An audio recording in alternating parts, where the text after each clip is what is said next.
कहानी नन्ना हामिद और गांव का सबक। गांव में एक और लड़का रहता था जिसका नाम काशिफ था। काशिफ शरारती और जिद्दी था। वो अक्सर नमाज छोड़ देता और दूसरों का मजाक उड़ाता। जब उसने देखा कि हामिद जख्मी होने के बावजूद हिम्मत कर रहा है और अल्लाह को याद कर रहा है, तो उसने हंसी उड़ाकर कहा, अरे हामिद, ये दुआ और नमाज क्या कराएगी? अगर तुम बैठे रोते रहते तो मैं हंसता रहता।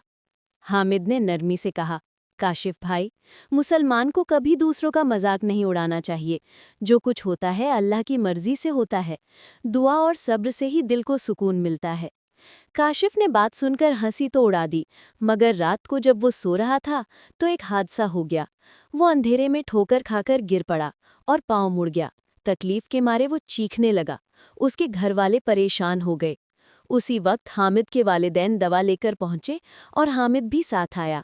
हामिद ने काशिफ का हाल देखा तो मुस्कुराकर कहा, भाई काशिफ, मैंने तुम्हें कहा था ना, मुसलमान मुश्किल वक्त में अल्लाह को याद करता है। आओ हम दुआ करते हैं। काशिफ की आंखों में आंसू आ गए। उसने कहा, हामिद, आज मुझे समझ आया कि तुम सच कहते थे। वाकई इंसान मुश्किल में अल्लाह को याद करे तो दिल को सुकून मिलता है। उस दिन के बाद काशिफ ने भी नमाज शुरू कर दी और अपनी जिद्दी आदत छोड़ दी।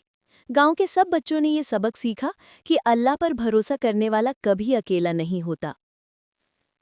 बच्चों, इस कहानी से हमें ये सबक मिलता है कि ना सिर्फ हमें खुद सब्र और अल्लाह पर भरोसा रखना चाहिए, बल्कि दूसरों को भी नसीहत करनी चाहिए। कभी किसी का मजाक ना उड़ाओ, क्योंकि कल वही सबक तुम्हें सीखना पड़ सकता है।